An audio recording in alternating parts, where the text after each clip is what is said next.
we've launched the world's first off-the-rack clothing line, our customers have requested that we standardize our sizing. I see. So you can try on clothes without having to be measured.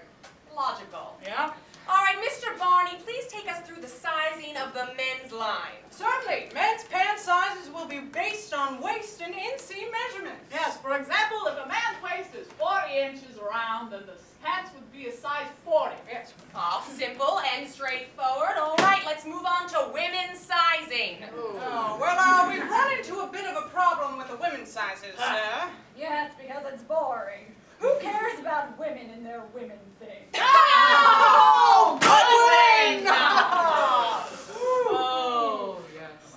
But that wasn't quite the point we were making, Goodwin. In fact, we wanted to size women's clothing the same way we did men's clothing.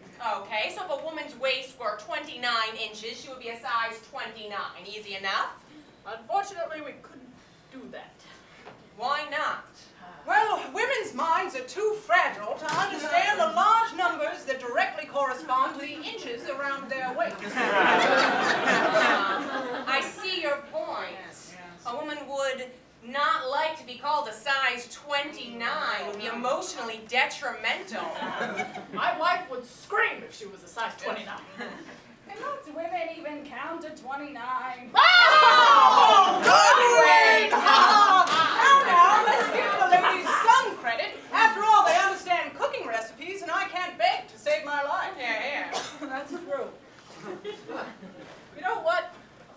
I think I have the solution. What if we based women's sizing around their breast size? Oh, how so? Well, if we assume that all women everywhere are of hourglass shape, right? Yes. We can do a simple proportion formula which makes breast and hip size equal. So, breast size would serve as the sole component of measurement. Exactly. No need for any other measurements. Unfortunately, recent research indicates that breast size is an inappropriate way to... Who came up with that faulty research? A woman? Oh! Good win! Wait a minute. I think I've got it. All right. So, for a size 25, you simply take a woman's bust size and divide by her waist size. Then you take 1.3 times the square root of the factorial of the length of her pinky finger, that's 9. Add her temperature on the 14th day of May when she's ovulating.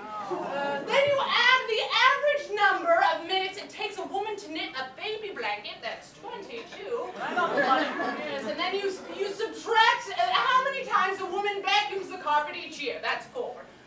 Then you factor in Joe DiMaggio's 1941 batting average, so that's 17. Oh, Joe. Yes, and then you add the number of lengths by which Shutout won the 1942 Kentucky Derby. I lost a lot of money that year. Oh! 200. Then finally, you divide by the number of martinis Goodwin here drank the other night. 10. It's true, I'm still drunk. All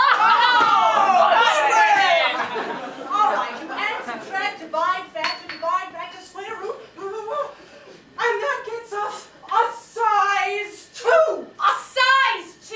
My God, that's genius and correct. Let's put it into production immediately. Yes.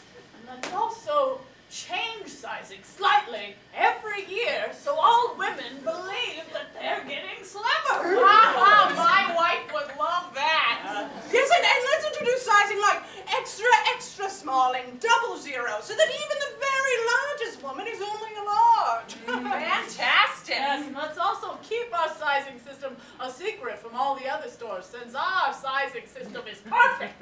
That's right. Women will only want to shop here.